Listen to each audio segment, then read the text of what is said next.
I'm Sandy Greenstein on the City of Pasadena Human Relations Commission and a long-standing member of Southern Poverty Law Center. Before going further, please extend our warmest thanks to the Western Justice Center for hosting us tonight. Later, you will hear from their executive director, Elisa Barrett.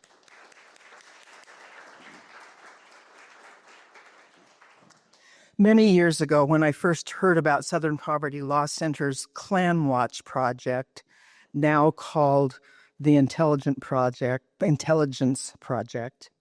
I couldn't wait to support it because when I was 24, I discovered that my sweet-to-me great-grandfather had been a member of a group like the Klan. That is not a legacy I want to hold. I asked my mom why I was never told. She said she was ashamed. Mom was right to be ashamed, but wrong to keep my family's complicity a secret. So here we are. Tonight's program is part of Pasadena's United Against Hate Week. In 2018, United Against Hate Week started in California's Bay Area. Now activities take place in nearly 300 communities nationwide. In Pasadena, our Human Relations Commission with Western Justice Center first partnered in 2022 with the Los Angeles County Human Relations Commission to create our United Against Hate Week. So this is our fourth and biggest year. We thank the county for support now and when we started. Pasadena Human Relations Commissioners, raise your hand. We have some commissioners along with myself here. There they are. I haven't seen Katie Young. I think she's coming. She is the one who got us started on this journey. And also, we have former Commissioner Wilhelmina Robertson right here, who's probably didn't want me to mention her, but it was her idea that morphed into tonight's program. Other amazing active partners for tonight are the Muslim Public Affairs Council, California Civil Rights Department, Collaborate Pasadena, Center for Restorative Justice, San Gabriel Valley Jewish Federation, and Mobility Dogs. So you don't see any dogs, but we have Andrea here assisting with ASL, and that's a result of Mobility Dogs participation. Tonight, we connect you with Southern Poverty Law Center and with all of us. You include independent community members, and some of you represent organizations that address threats, including hate crimes, hate groups, and racism. We hope tonight's keynote and panel discussion will inspire you and encourage you to network towards stronger, more effective future action. And among our guests tonight, we also have Pasadena City Manager Miguel Marquez, and I'm so pleased that he came. And if there's another VIP here that I didn't mention, put your hand up and say so. Our keynote presenter is Rachel Carroll Rivas, Interim Director of the Intelligence Project and Deputy Director of Research, Reporting, and Analysis at Southern Poverty Law Center. And I neglected to mention one key point. One of the reasons that we have invited Southern Poverty Law Center is that we want to talk about some next steps in our community toward the conclusion of tonight. And so that's where we're going with all of this. And Elisa's a genius at it, I will tell you. So Rachel Carroll Rivas is the Interim Director of the Intelligence Project and Deputy Director of Research, Reporting, and Analysis. For the last 20 years, Rachel has worked to expose anti-democratic far-right forces and organize communities to respond to hate activity.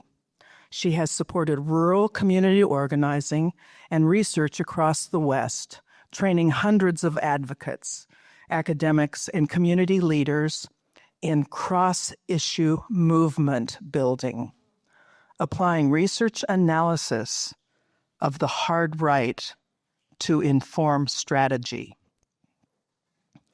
She has been featured extensively in news coverage such as NPR and the New York Times for her work countering white nationalism and the anti-government militia movement. Rachel was formerly co-director of the Montana Human Rights Network, served on related boards, worked on economic and gender justice, on state policy and leadership with the Policy Institute, and lots more. She studied at North Dakota State, University of Montana, Illinois, and Utah State Universities. There you are. So thanks, Rachel, for traveling to be with us tonight, and thanks to Southern Poverty Law Center for making that possible. Please join us in welcoming Rachel Carroll Rivas.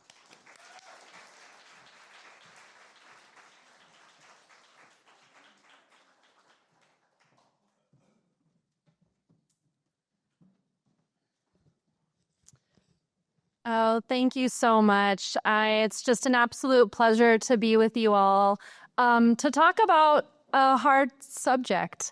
I'm not usually the bearer of good news, so don't worry, that's expected. It is my work. And I think perhaps before I dig into the slides, I just want to share a little story. I feel inspired to share with you why I feel like it's such a privilege of mine to get to work with Southern Poverty Law Center and be here with you tonight. In 2017, I was working in Montana at the Montana Human Rights Network, and as Sandy mentioned, I was organizing communities to respond to hate incidents. And I knew this work very well. I had been doing research in person at militia events, white supremacist events. I had academically studied the movements, and I really had a strong grasp of what was going on around me. We were dealing with a situation where Richard Spencer, maybe you have heard of him, he was the founder of the alt-right movement, well-known for his Heil Trump Nazi salute. He was the organizer of the march in Charlottesville where Heather Heyer was killed, and white supremacist neo-Nazis marched down the street chanting, "Jews will not replace us." So Richard Spencer was living in one of our small towns in Montana with his family. His mother owned a variety of buildings, and community members were talking about protesting outside of one of these buildings because he was running the National Policy Institute out of that address. And we were trying to figure out, is that a good idea? Is that how we want to respond? Is that our strategy? We know what Richard's about and the hateful things he broadcasts and says very well. And in that moment, a woman named Tanya Gersh was a local Jewish realtor. She knew about what was going on, but she wasn't an organizer. She wasn't an activist. She didn't consider herself any of those things. She was a businesswoman. And outside of her gym one evening, she ended up in a conversation with Sherry Spencer, Richard's mother. And in that conversation, Sherry indicated that she felt bad for what Richard was doing and didn't like that her building was associated with it. And she heard that people were maybe going to protest, and maybe she should do something about it, and maybe she should sell the building. And Tanya was like, wow, what an amazing conversation, what an opportunity. And they said, let's continue to talk. Tanya called me. She got connected with me. Like many of you here tonight, I was known as a human rights organizer in my community.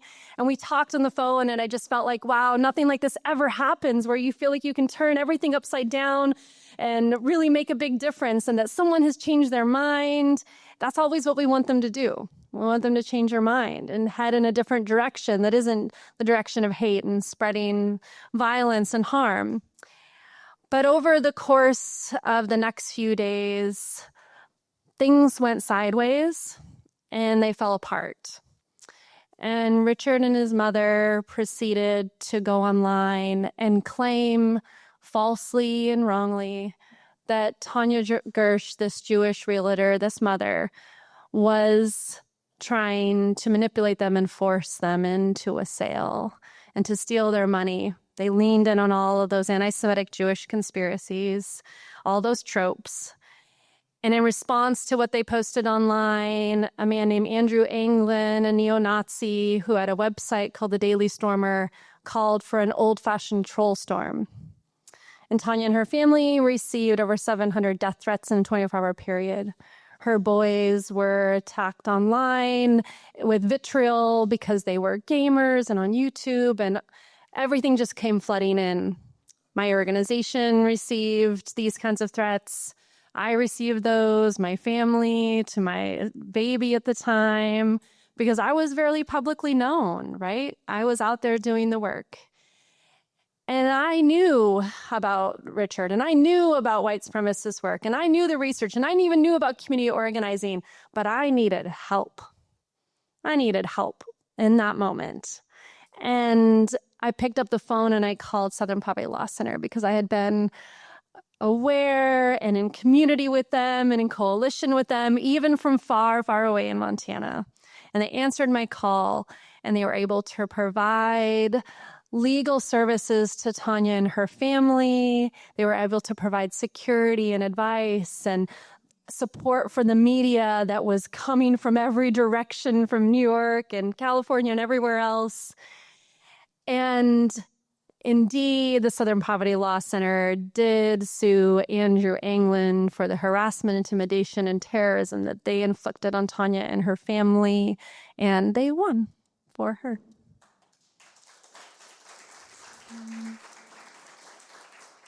So when a few years ago, I had the opportunity to join Southern Poverty Law Center to work in this groundbreaking program that provides the research in order to make the steps to do this important work, the litigation included, I jumped at it. And so let me tell you a little bit about the organization, what we see happening today, what's going on in your own communities from our view, knowing that you all very much know and experience your communities very well. So with that, just a few things to share. So who is Southern Poverty Law Center? We really seek to be a catalyst for racial justice in the South and beyond. We work in partnership with communities across the country, including so happily tonight, all of you. And we work to dismantle white supremacy, to strengthen those intersectional movements, right, that hold us together and advance human rights of all people. Our theory of change really is rooted in a few things. One, that driving systemic change through our litigation, our advocacy, our research, our community organizing, our public education is core and central. And then we must be in deep partnership with communities who are directly impacted to be able to do that. But also that we need to build power to make a difference in the South and beyond in order to achieve racial justice and that collective liberation. The organization was founded in 1971, and right now we have offices in Montgomery and Atlanta and Tallahassee, Miami, New Orleans, Jackson, and we are a nationwide resource, particularly with the work that I get to do with the Intelligence Project. So I actually still get to live in Montana, which I feel very lucky about, and lots of trips to the South, and to be, a source of education on these issues. But also a source of inspiration and resource for, Sandy mentioned, what's next. What our core work, as I mentioned, is really centered around dismantling white supremacy. But we have an incredible work that is also proactive. And I really, personally have always subscribed to this sort of strategy of block and build. I'm not sure if you've heard this. This idea is you've actually got to block those things that are getting in the way of justice and make room and space for the building. And I feel like SPLC really, owns that kind of strategy. So our litigation, our work to stop policy that is regressive, that's those blocking strategies. We got to get in the way sometimes of the haters. But then we also do this incredible work to build voting rights and to build our opportunities to engage in democracy. And those are kind of the strategies around which we work, in addition to really focusing on eliminating poverty. It's core to our name and core to our history. And any unjust imprisonment, specifically of Black and brown young men and that have been so subjected to mass incarceration. We have state offices that do organizing. We have a Civil Rights Memorial Center in Montgomery. We have our litigation teams, as I mentioned, our Learning for Justice, which focuses on education of youth from birth through college. And we have policy teams that work in the state and federal level. Our work, as I mentioned, is so core to confronting hate and authoritarianism. And I use this word authoritarianism really carefully and specifically. And that really mostly happens in our society through institutions of power and primarily through the capture of government. And that is often the goal of white supremacist movement, is to capture power through the capture of industry, but also the capture of government, because it is the place that holds our rights, that is supposed to ensure our civil and human rights. So we know that these attacks that are rooted in hate and that are inflicted through authoritarianism disproportionately target our Black, our brown, our immigrant, LGBTQ, or Jewish and other racial minority groups or religious minority groups. So let me tell you a little bit about the sort of past of defeating hate that you may have heard of. And I think it's so important to know as we, talk about where we are now. This blocking strategy for SPLC was core. It was core in our litigation. In cases like Donald versus United Klans of America, where we bankrupt the Klan, United Klan, for the murder of Michael Donald, this was the same group that bombed Birmingham's 16th Street Baptist Church in 1963. And so we also represented a family, Keenan versus Aryan Nations. Aryan Nation compound is right next door to where I grew up. I've been to the compound today that's been returned to the community in Idaho. Following the harassment of a Black teen in that community as a result of Richard Butler's work there to try to create a white Aryan homeland in the Pacific Northwest.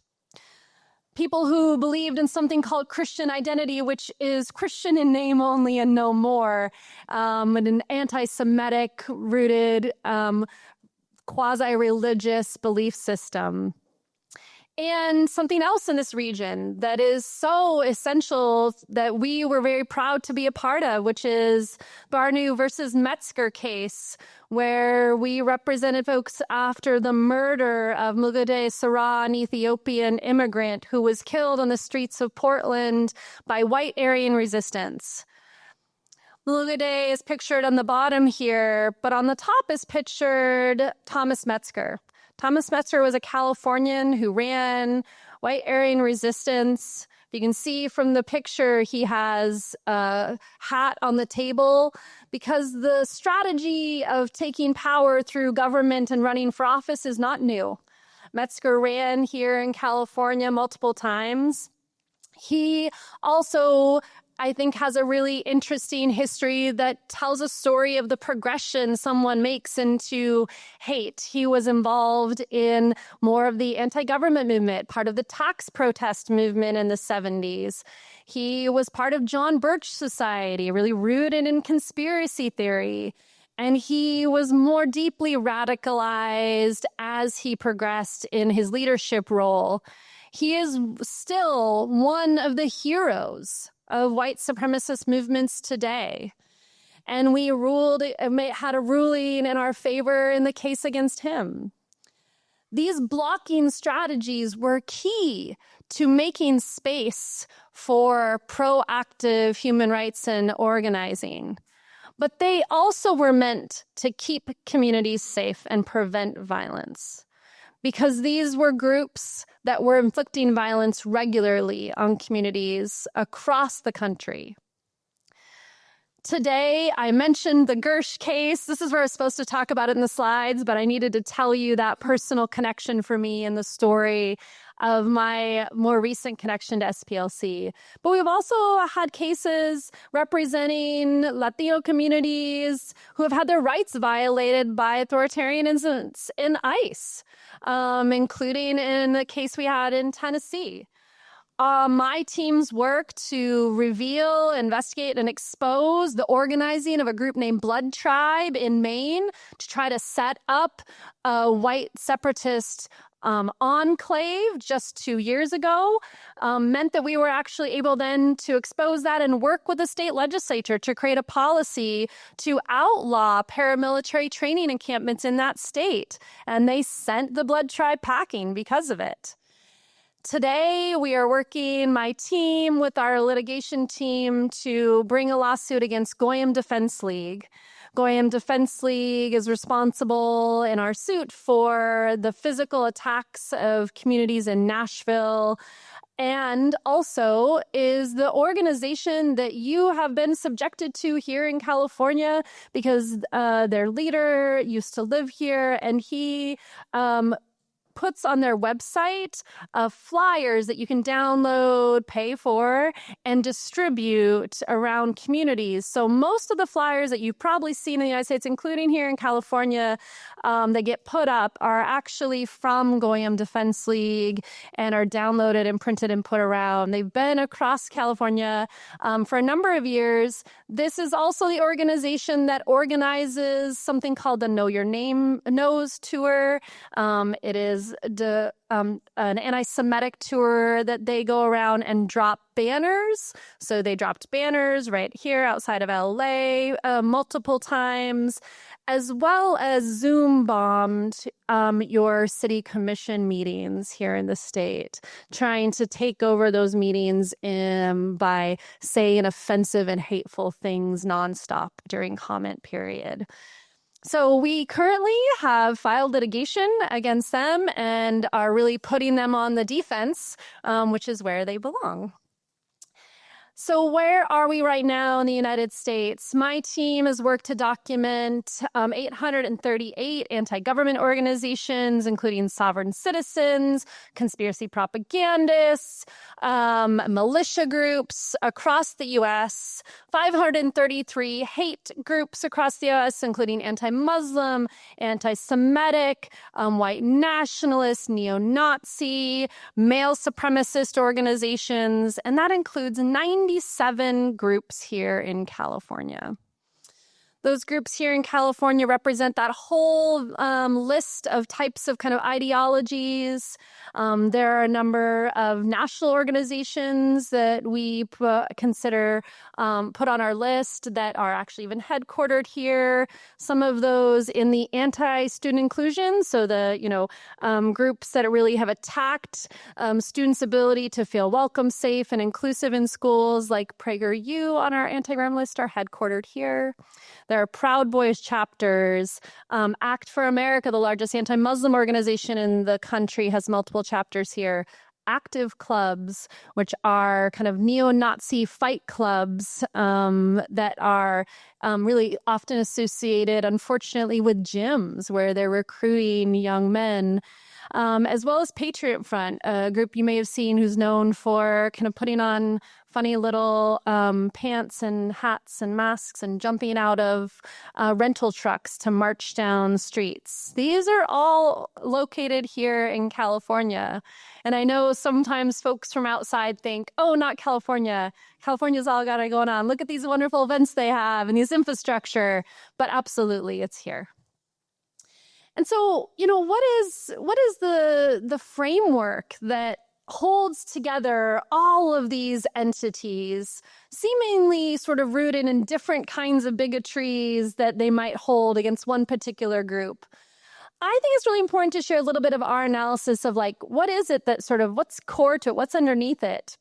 And so I talk about hate's ideological construct. And the few things that I've noticed, and my colleagues have after our 20 years in this and SPLC's over 50 years in that, is that at their core, they're anti-democracy. And they reject equality and pluralism. But also they offer simple answers to complex questions. And it's a root of conspiracy theories. They claim access to a higher truth, that they know something that you don't know, that they, if that might be, for some of them, claims for religious knowledge, but others it's claims for knowledge or truth for a political leader or for just some leader in their own movement. This idea of dualism, that there's black and there's white. And let me tell you, if you don't think you fit into one of those categories, they'll put you into one on their own. And the use of fear, the use of manipulated nostalgia for another day, authoritarianism and the belief in it and support of authoritarianism, and this idea that there is a them out there to get us, and that them is part of a system that has completely failed. And they don't mean in the way the system has failed for Black and brown folks, for poor folks. They mean a system that has failed for them, usually for people that identify as white and male. And so what are some of the key things we're seeing today? This last year, we have tracked 7 new male supremacist hate groups in the U.S. And this is a rising problem. And I'll give you the example of Proud Boys. So Proud Boys' slogan, their self-identification is as Western chauvinists. As a kid of a sort of second-wave feminist mom who was telling earlier was volunteering at the YWCA when I was a child, it's appalling to imagine that there's a group of folks who self-identify as chauvinists proudly and seek a time and a return to a moment when women did not have agency over their lives, their families, their work, and were under the power of men. And this idea of the alpha man and the recruitment, particularly of young boys online, has exploded. My team spends a lot of time doing all different kinds of research, different methodological approaches. But if you ask a middle schooler today, even a girl, even a kid who you think may not be a ripe recruit, who Andrew Tate is, I bet they'll be able to tell you. And they're not just recruiting particularly male supremacists amongst who you might think, right? White male boys. They are recruiting young men of color. And I think we have to face that reality and dig into what it means and what kind of pit holes are in kids' lives that they feel like there is no future, that they are in dystopian situation, that they are leaning toward nihilistic ideas, and that this simple answer to complex question, this solution is what they gravitate towards, to point out that they are being manipulated. The other key thing we've seen over the last year plus was really leaning into the idea of white genocide. And so this is not untied to the male supremacist ideas because it's very much rooted in the Great Replacement theory, a false, racist, anti-Semitic conspiracy that there is intentionally efforts being done to bring immigrants of color, to change the demographic makeup of the United States so that it is less white and more beneficial to particular parties. And the theory is usually that this would be beneficial to Democrats and that it's all being orchestrated by wealthy Jewish people or by Muslims from the Middle East. This is false. It is untrue. But it is also rooted in this idea that there's some genociding, as they call it, of white people. The other part of this theory and these ideas is that changes in demographics due to birthing rates and the way that women choose to have children or not is also going to result in less white babies. And so this is where we see the advocacy directly to women and particularly to teen girls, including in really nasty online video roulette settings to only date white men and to have more white babies. This pro-natalist movement is rooted in this idea of white genocide. And I mentioned the online space, and I think it's important to mention that neo-Nazis and conspiracy theorists, QAnon, etc., has used alternative social media platforms like Telegram to really advance their agenda. But I will say in the last few months, we have seen a robust decline in the amount of usage of these alternative social media sites and a rise in more mainstream platforms like Twitter and more a lack of content moderation across the board. And that has really accelerated the reach and the pace of these ideas in the last few months. From 50 years in this work, what does SPLC know about trends of these groups, right? And groups are one measure. They are a measure of the organizational infrastructure of hate in America, because organizations is where people get together, where they have movement, where they build power. They're not our only measure, but organizations are essential. And so these numbers are a representation of that organizational infrastructure over time since 1990. You'll see there was a pretty large jump at this one period of time in our country. And that's because our politic is not unconnected to what's happening in social and political movement spaces that are outside of elections. And the fear and the manipulation of people during the rise of power for racial minorities when we had a Black president accelerated it to the extreme. This map doesn't show sort of state by state, but I'm going to go back and show you that map of the United States, because I think it's a really interesting, note for where these things happen. I've been getting a lot of questions lately about, two things. One, where were all of the Proud Boys at the No Kings events? Why weren't they out there counter-protesting? Why aren't there as many flyers in my community? What's going on? I don't see those Patriot Front guys jumping out of rental trucks. And the reality is that we actually have seen less direct action from hate groups over the last few months. They're quiet. There's a lot less Proud Boys chapters in this country, like a lot less. There's very few Oath Keepers chapters anymore. We don't see them in the streets. And I feel like the story of the South helps us tell the story of why a little bit. And that's because if you have the power of the state, like we still have the power of the state in the Deep South, and white supremacists feel like they don't need to have a job outside of government to pressure, then they don't need a group. And right now, we see in the chatter, in the chat rooms, in the newsletters, in the places that we're reading online, in our research where we're in those spaces, that the chatter that they're having is that I don't need to be in the streets, that the work is being done for them. And I think that's pretty terrifying. I'm going to read you a quote as I get close to my end here and hopefully bring you some solutions.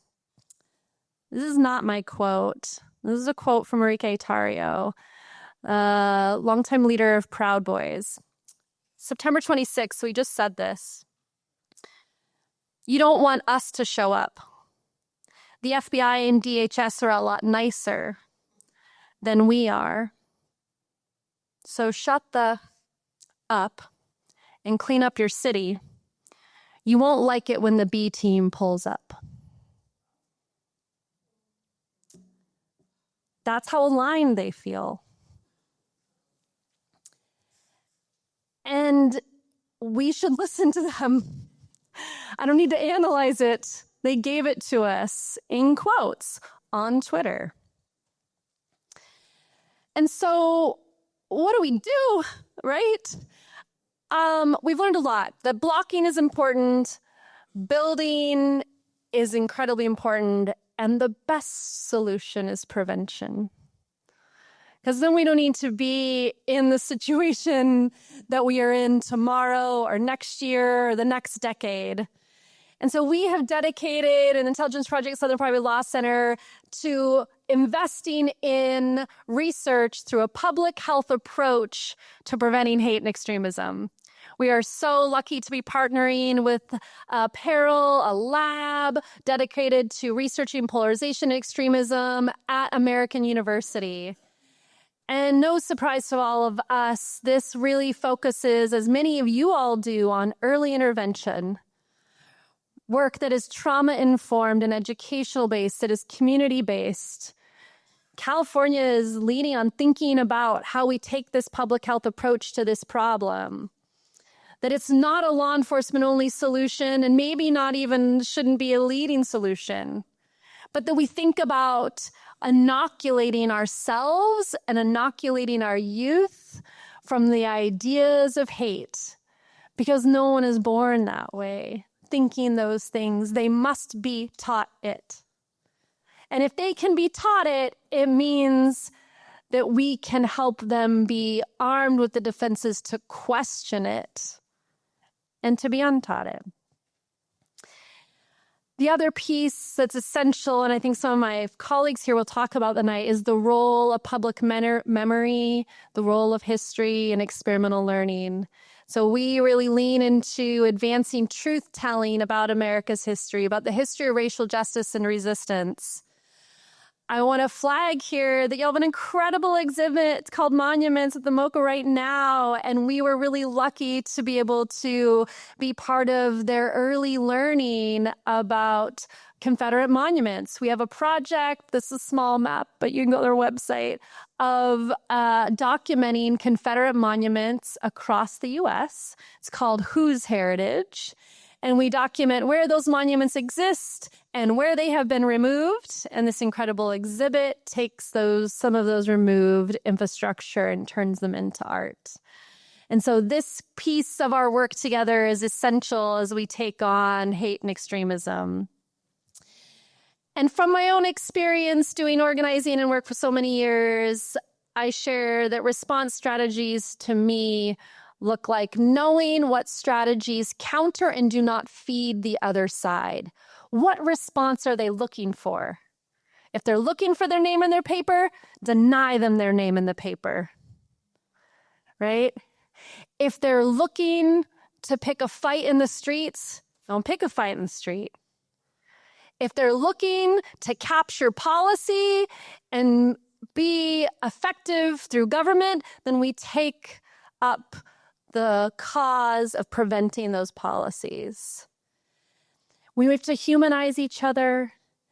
We have to work on preventing radicalizations, I mentioned. We have to build proactive coalitions that are intermovement across issues and identities, to build power through the political systems, to use cultural strategies and arts, to use smart communications to flip their frame, because it's not about giving them the news coverage they want, but about giving them the coverage they don't want.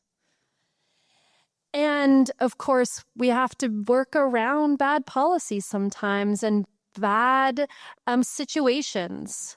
And for people in the Deep South, and for some of us are feeling this way now, that's the situation and we're going to have to work around it. It can't stop us.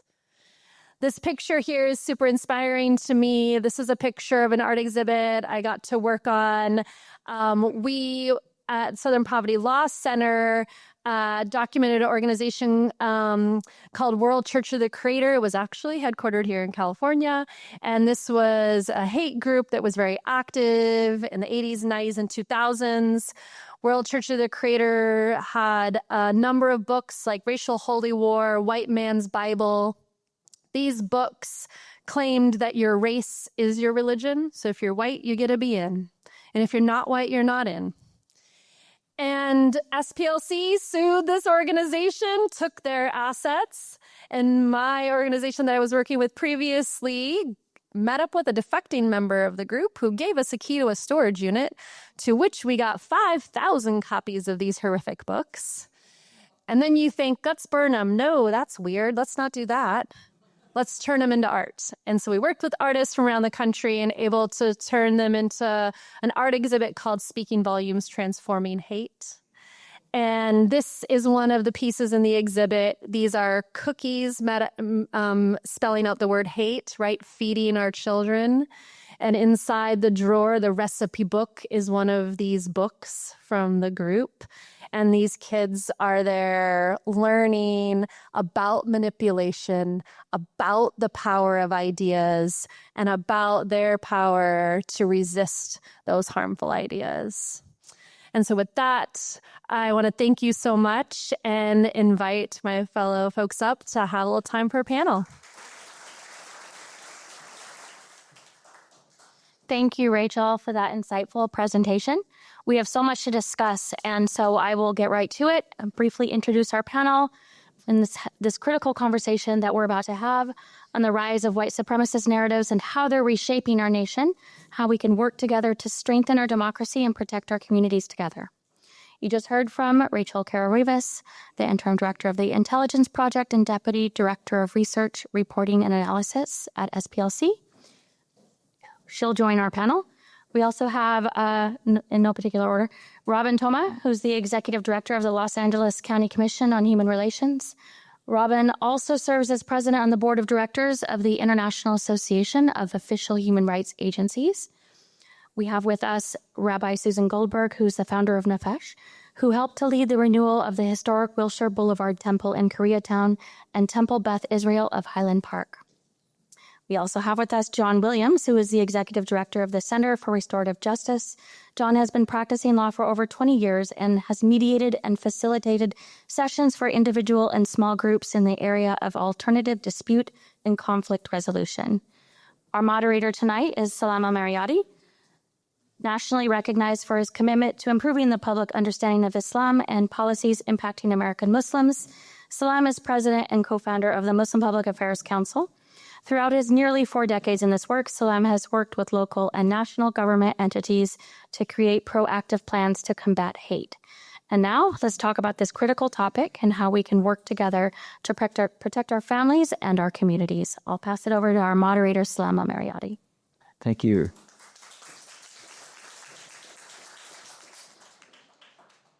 Thank you to the Western Justice Center for hosting us. Thank you for everyone for coming out.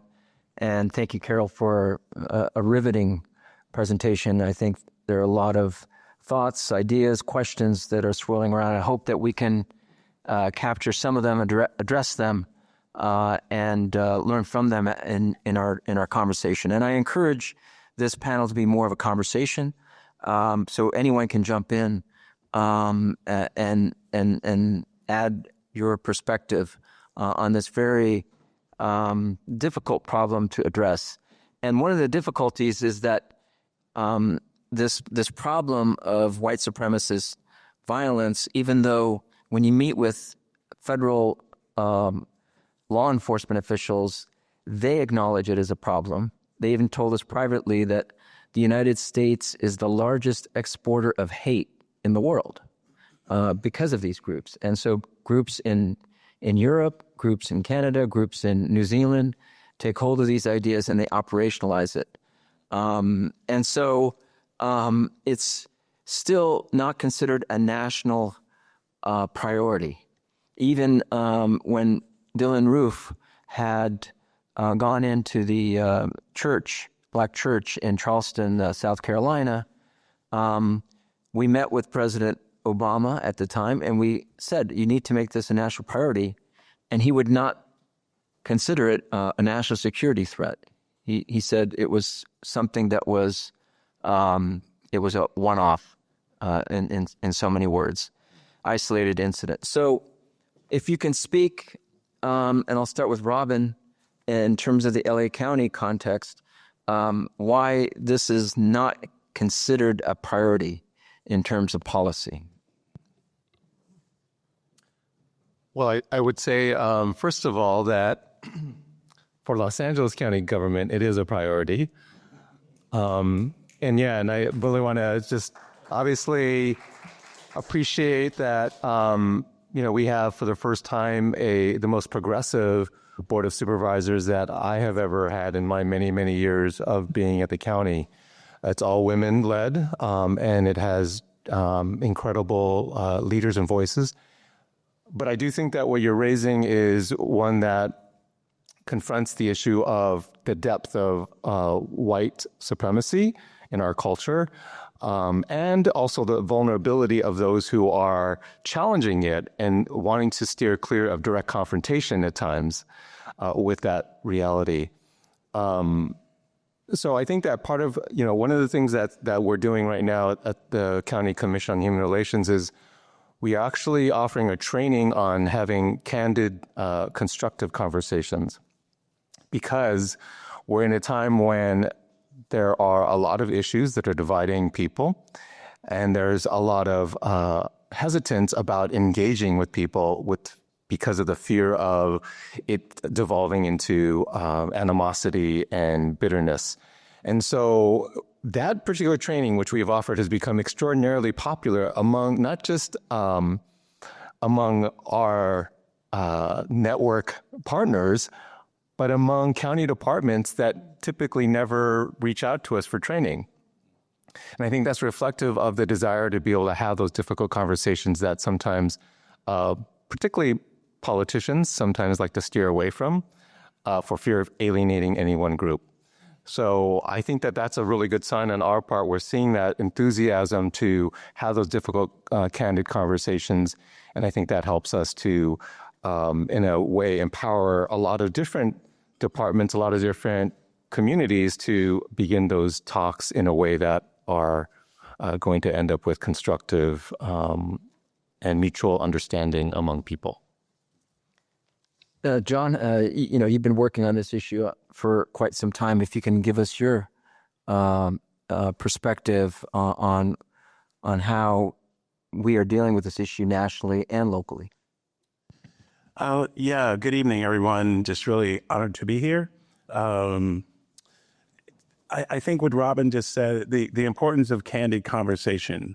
One of the things at the center that we constantly talk about is the importance of being fierce truth tellers. That doesn't necessarily mean you're mean about it. It doesn't mean that you weaponize the truth. It just means that we really have to have these types of conversations that look at history and the truth of history. And we all know that we're in a moment when it's the attempt to erase history, or at least the attempt to erase opportunities to have conversations around history. And so the way that we've addressed it is having cohorts and convening people together, but also doing immersive learning, what we call immersive learning experiences, of taking people to the scene of the crime, so to speak. So we do racial history tours here locally. We do Southern pilgrimages. We call them pilgrimages, Southern civil rights tours, Asian American civil rights tours, and have storytellers. We have a combination of storytellers, historians, politicians, religious leaders come together to talk about the truth of the history, and equally as important, to talk about ways to combat the violence, combat the hate. What are the ways of resistance, and what are the ways that, as a community, we can be resilient in the face of the various types of violence. And Susan, I think we Jews and Muslims, unfortunately, are used to being scapegoats. The Great Replacement theory actually started in France against Muslim immigrants. And here in the United States, it has morphed into a campaign against all minorities. If you can speak to the history of this kind of scapegoating, and how as Rachel was talking about, the intersectional movements, how that is an antidote to that kind of scapegoating. Yeah. Yeah, we often do find ourselves as Muslims and Jews in situations where we have mutually walked that way before. When there have been threats to mosques, Jewish community has shown up. When there have been threats to synagogues, the Muslim community has shown up in a way that we have particularly been in connection with each other. This great replacement theory, I hear you're saying like maybe the specific naming of it goes back to France, but this idea is very old in the United States. It's white supremacy, and it's part of the soil in which, with the genocide and the taking of the lands from the native peoples, it also very quickly became about, telling poor white people and indentured servants that they had more in common with the wealthy and landed whites than they did with the Native Americans, with the slaves, so it's interesting because I know that we often feel like, wow, we're in new times. This has never happened before. But to your point about history, just thinking like, well, slavery is authoritarianism, right? I mean, so it's instructive to connect to historical moments, not just for how horrific they were, but also for how people stood up. Because I think we need to kind of be flooding ourselves right now with stories of courage, stories of activism, and coming together across difference in order to change things, because they are out there. They are abundant. I just raised up right now that group of our colleagues of Catholic nuns and priests and lay people went to visit a detention center today in Illinois, and were really brutally shot at by pepper spray, and you'll be hearing more about this. But it was very intense, and to have a group of interfaith folks, so many of us have been standing at the detention center here, to also feel the uplift and connection that we are feeling across so many different communities as we're all standing up together. So one practice I'd like to do that I would like to invite you to think about is, in the moment where you're feeling overwhelmed, I want you to push yourself to think about either a person or an organization that you know is doing just brilliant and important work in the world. Because I do feel that part of what happens to us, part of what is trying to happen to us, is to defeat our spirits. And that is not something that we can do right now. And one of the most uplifting things is the incredible cross-faith, multicultural, multiracial organizing that's happening from not just big cities, everybody, small towns to big cities. We don't even hear all the stories, right? We could also demand to hear more of the stories from our media outlets, because we know that really the safest way for any group that is a minority is to be together in pluralistic, multiracial, multi-faith democracy, and to work for it together. But I do just want to say, like what we just heard now from Rachel, like, just close your eyes sometimes and think about her. She's out there every day doing this beautiful work.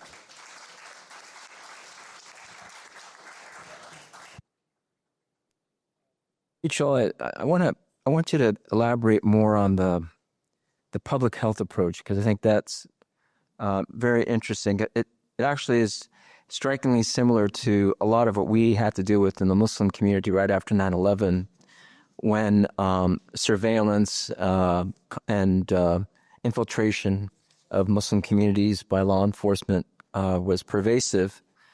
And we had countered the government by saying you need to take a public health approach and take law enforcement out of that equation.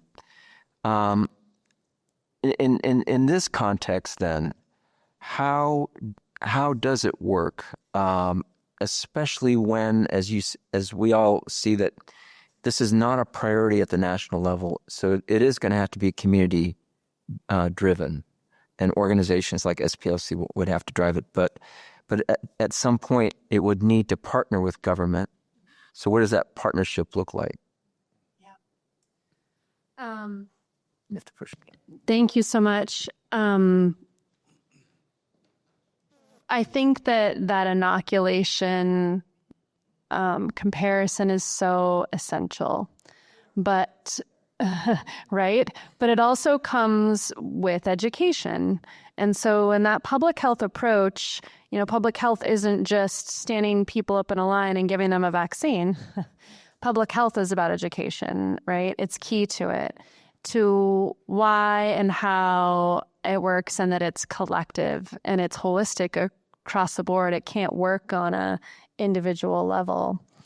And what we know from public health campaigns around particularly things with youth, right, are you're never just going to scare someone into doing the right thing. So if you just say, don't believe Andrew Tate, he's a liar, the youth's response is, I'm going to go, who's Andrew Tate? I'm going to go check that out. And they're going to Google it, right? Like, that's what's going to happen. And so, it's, we're really finding, and we're getting to dig in on this, what it looks like to lean into many of the things that I'm meeting people here telling me about with their work with youth and in the world of public health. It's getting people to ask the question, what is the motivation for someone to get you to share this meme? Is there something that someone wants for you when they're telling you this excuse or reason? What kind of messages, if we test them with social media influencers online, get a response where people go, yeah, maybe not? And let me tell you, the right is paying all those folks to stream for 5 hours a day on their own, because they are, right? The streamers are out there, they are going, they are nonstop. And we can enter those spaces. We can ask those social media influencers to say things, to see what happens. And testing those messages is really meaningful. That's what we've done for a lot of things where we've able to actually have an impact in that public health world. So I think that that approach is whole of society, and make sure we don't discredit that there is a time to block when someone is going to be a harm to their community. We need to make sure they're not a harm. But, I look at white supremacist prison gangs. Let me tell you, white supremacists aren't going to jail and coming out not hating. And so this is really the answer, right? To really lean into that and that inquisitiveness with each other. I love the example of the conversations and courageous conversations, because these are often people being pulled into these movements that are just, your neighbor. If there's anything I've learned from rural organizing is that I've got to talk to the neo-Nazi guy who cuts, my kid's hair, and I have to stand with people in the, at the farmer's market. And if I'm at the rodeo, I'm definitely going to have to engage with people who think differently. And I don't want them to be hateful. So I'm going to have to figure out how to have those conversations and ask those questions. And I spent a lot of time doing in-person observational research in the basement of a library with 9 white supremacists showing a Holocaust denial film. And the question is why do you think someone wants you to think this about your situation? Because people are actually hurting, and they're really hurting, and there are real problems. So acknowledging that and then digging in. So I think it's that educational approach to public health that's the real special sauce. John, the civil rights movement has known about this problem for quite some time. I think the rest of us are just finally coming to pace with the reality here. So what are some of the lessons that you'd like to share with the rest of us today? And if you can also speak on the issue of restorative justice. Sure. Yeah, this summer I had the opportunity to lead 2 big pilgrimages. One was the Southern pilgrimage, and the other was the Asian American pilgrimage. And there's a through line, there's a theme within our trips or our experiences with those groups. Oftentimes we'll have elders who will talk with us, people who are actually on the front lines of a struggle. And we asked the question of both groups, of both the different Asian ethnic groups as well as the Black groups, these Southern foot soldiers and these Western foot soldiers. What do you fear most about what's going on right now, and what are you most encouraged about? And so these were just these great tools of like, what they feared most was that us in our time, that people would shrink, and so the encouragement was, you might feel afraid in your body, but we need you to still step out, and whatever your role is in fighting against injustice, you take that role on with all the gusto that you can.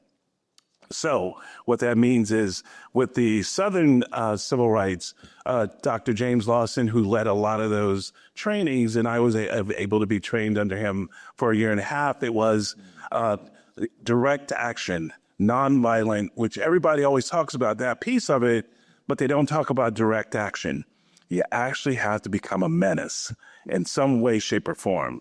And so that's the direct action piece. You have to make people feel uncomfortable. You have this smaller population of those who are like the dyed-in-the-wool haters, and they're racist and they're bigoted and they're all those things.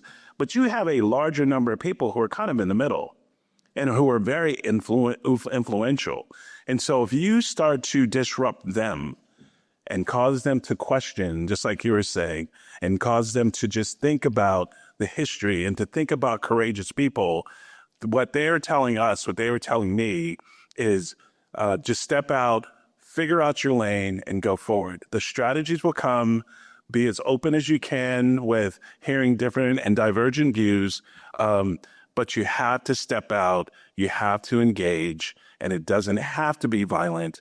It can be nonviolent, direct action. And that was both the Southern civil rights folks as well as the Asian American civil rights folks. They were saying the same thing. The last point I want to make is that I've done these trips for almost 10 years, both the Southern and the Asian. This was the first year where all of the storytellers, all the historians were crystal clear about what the mission is for us. I mean, there was a level of clarity among every single speaker, and there's a focus because they understood and they understand that we are in a different season. And they understood the gravity of that season, and it felt familiar to them. And for us, the takeaway for us was it felt familiar for us. So I encourage all of us, no matter what it is, whether it's making sandwiches to support someone else, or if you're actually in the front lines, or if you're traveling around the country speaking publicly, take your role and do it with gusto. I'm gonna make a request of you all off of that. So here's your Googling request, which is to go look up freedom trainers and non-cooperation. Non-cooperation. Social non-cooperation, economic non-cooperation, familial non-cooperation, whatever that looks like. And freedom trainers are now growing across the country. They're traveling, they're doing training online, and they're asking for folks to engage in non-cooperation. Maybe that just looks like staying in that job and that stapler just doesn't work for weeks. It's weird. I don't know. Maybe that looks like being in the way physically in a place. Maybe that just looks like saying something when someone says something not okay in the store.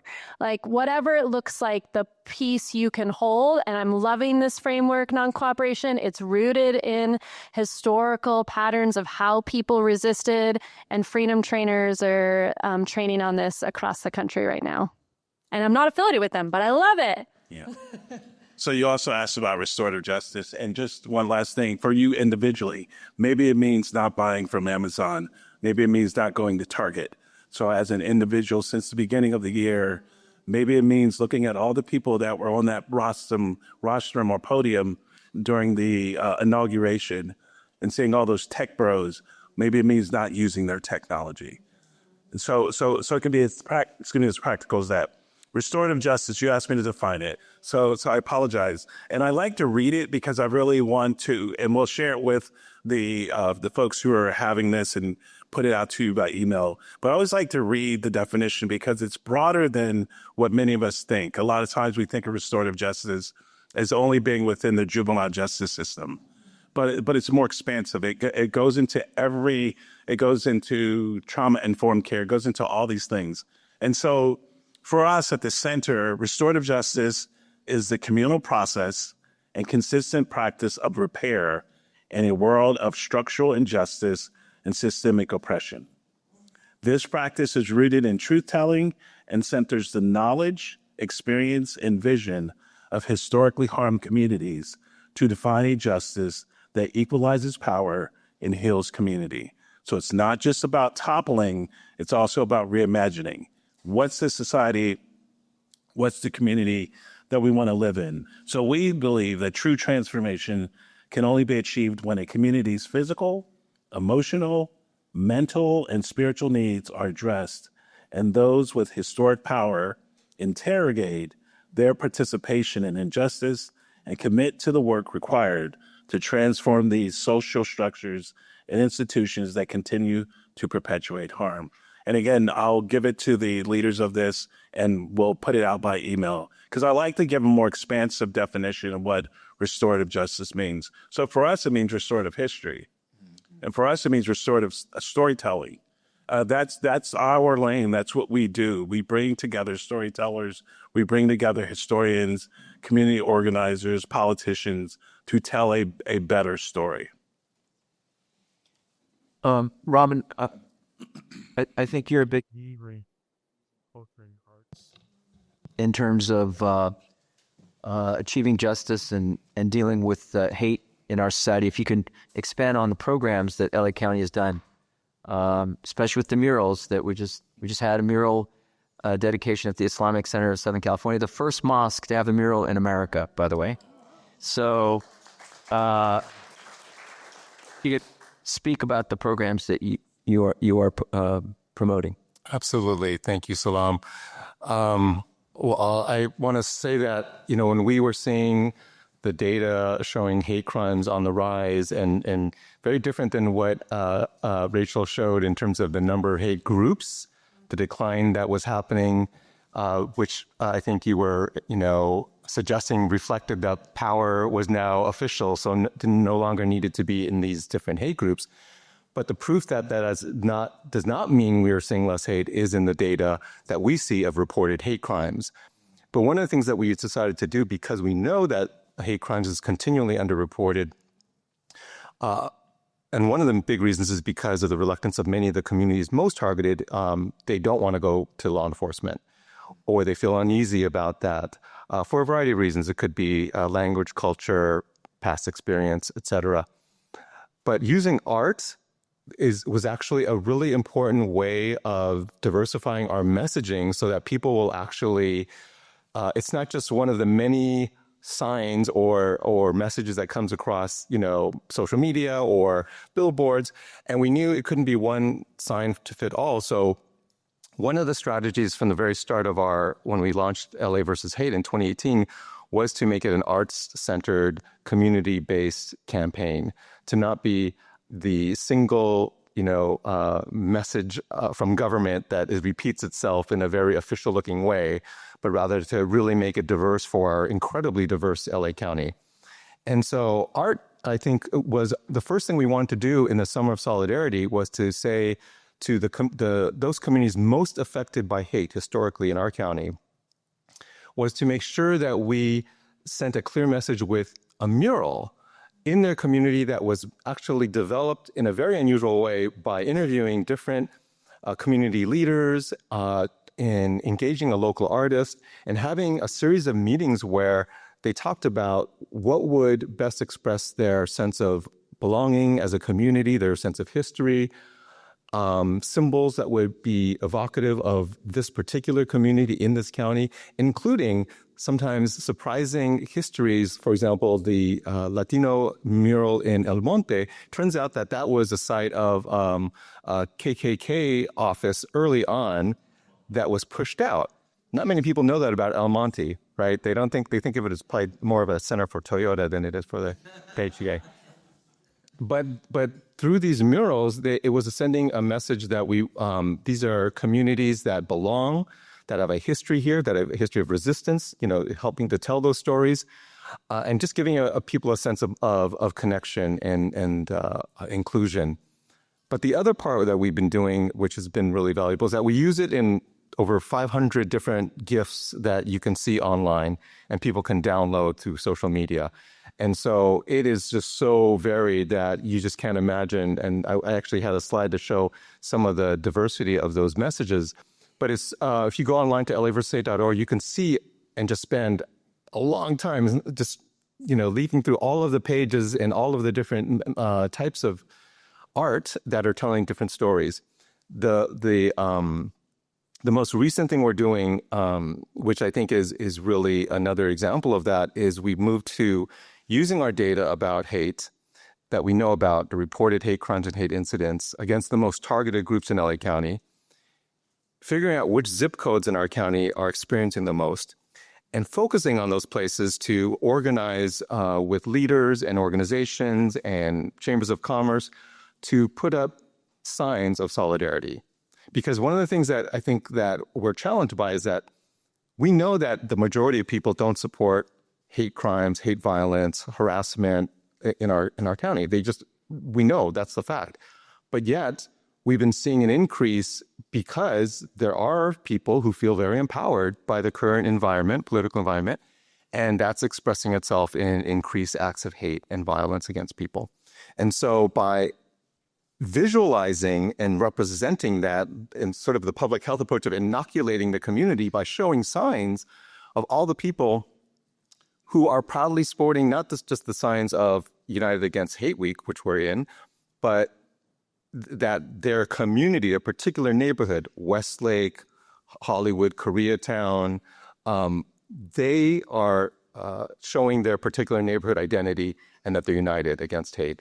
And so we think that this will help to actually deter people from thinking in this community where they can see all these signs. And we have a great map that shows all of the dots of all of the different stores that have those signs and all the different homes that have the yard signs in front of their homes and apartments.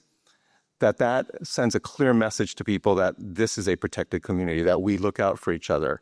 And so I think art is so critical to that because that's the way people, I think, connect across culture, languages.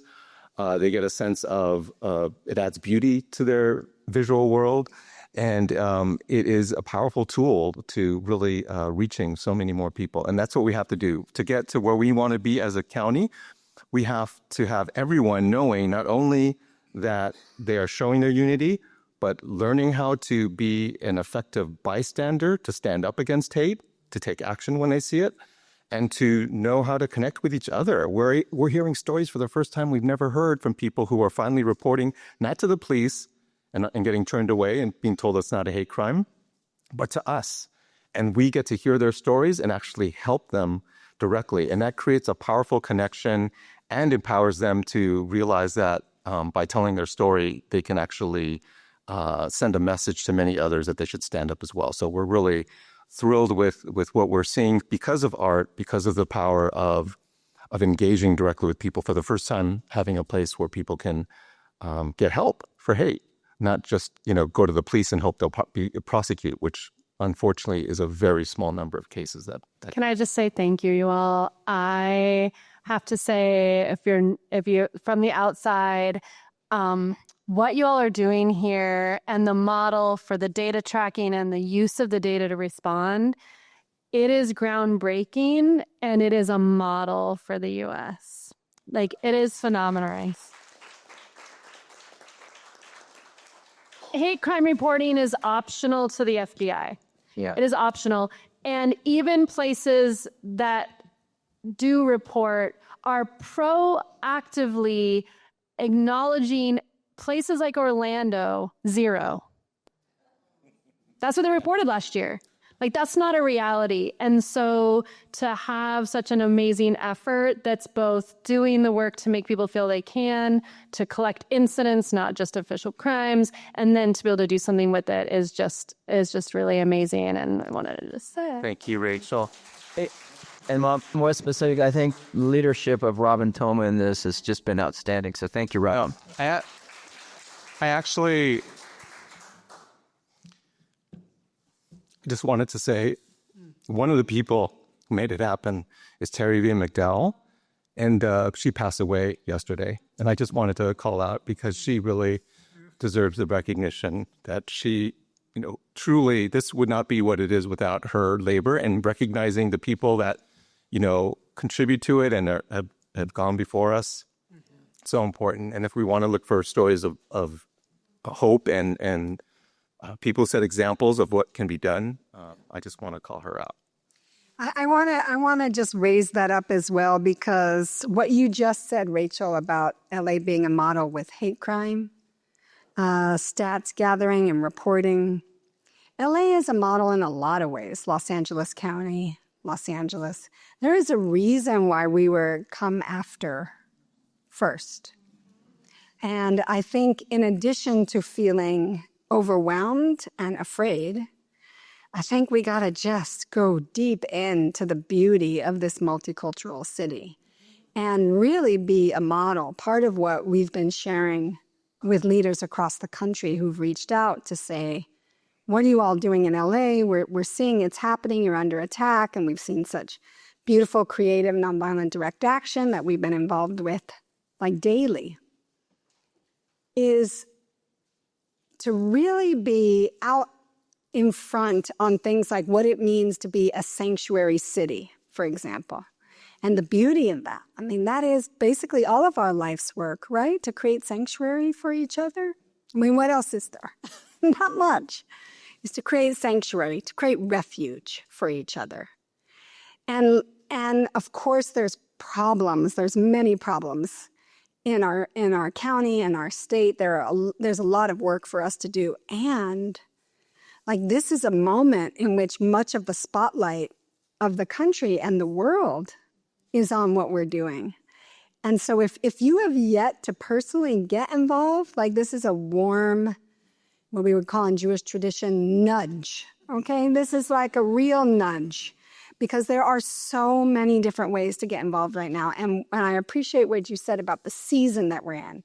We are in a very unique season. If is this big times? Yes, this is big times. We are living in big times. And one of the things that we need right now is to get comfortable with conflict, because these are conflicted times.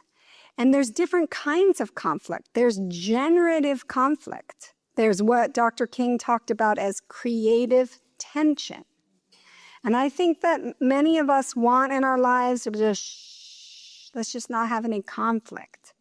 But what that means is that we end up avoiding things that we really cannot turn away from right now. Rachel, when you brought up this us versus them thing, okay, so let's just be honest. We're probably, all of us, doing some of that as well. So if you think of your uncle or your cousin or that person who you know, who you've been avoiding having these conversations with, this is an all-in kind of moment. We have to have these deep conversations, slow, steady, more than one, right? With empathy and listening, and also sharing what's true for you. You can show up every weekday at the courthouse, at the detention center, and do monitoring of what's happening with ICE. There are people there every day. It's endless. So it's this question for all of us right now.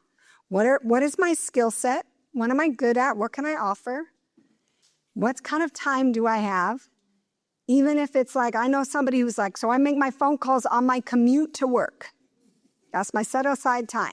Or other people who are retired, or over the summer, we had a lot of teachers and teacher librarians who had the summer off, who were going to the detention center every single day. That's how they spent their summer vacation.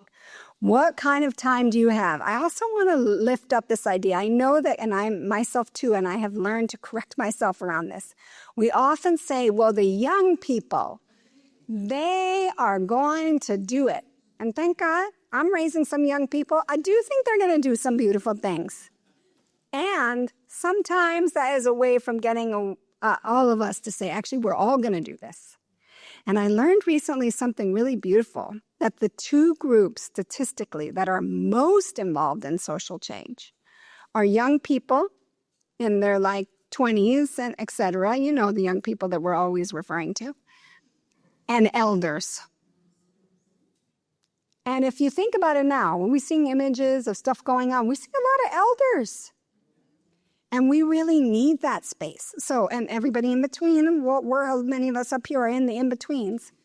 We all have to get in, but also we have to really lift up that both young people and elders are really committed right now and historically have been committed. So there's this place where we need to step into places of courage that usually require being comfortable with some conflict. And I see Aziza here, Aziza Hassan of New Ground, Muslim Jewish Partnership for Change, doing beautiful work. And one of the things they often say is, we need to remember that relationships can survive conflict. And in fact, it makes us better, right? And stronger and more connected often, even if we're not going to entirely agree. So I hope all of you are doing a little inventory. What can I do? Who's that person in my family or colleague I need to talk to? Because this is not a time to walk away when somebody says the racist thing or the anti-Semitic thing or the Islamophobic thing. Whatever you are hearing, now is the time to slow down and say, interesting thought. Would you be willing to have a conversation with me? And in addition, we need to do all the other steps as well, right? To show up for each other. If you're interested in nonviolent direct action, one place to look is Clue. I do a lot of training in nonviolent direct action with them, and there are a whole beautiful group of clergy doing that work. Come on, to learn that from clergy, how great is that? It would just open your world. And again, as you pointed out, we recently had another big loss in Los Angeles, which was Kent Wong, who's the director of the UCLA Labor Center. So I just want to lift up his memory as well. We have an incredible past in Los Angeles, and we are having an incredible present, and we really need to all be in. Thank you. Thank you, Salam. Thank you. Can we just have a huge hand for our panelists? I'm going to make a radical suggestion individually to thank each of you for the work that you do here in Los Angeles and in the ways that has broader resonance. And Rachel, thank you for being kind of the impetus for us to bring everyone together. I want to especially thank Sandy Greenstein for making this all happen. So this is our chance to stand up and be counted, to start with the action that Rabbi Susan is encouraging us. Well, here's a thing. It's not a protest. It's an immersive learning experience. So we hope that you'll join us. Thank you again to all of our panelists. We are so grateful, not just for your words tonight, but for the work that you do 24/7, year in and year out. Can we just give them another hand and thank them?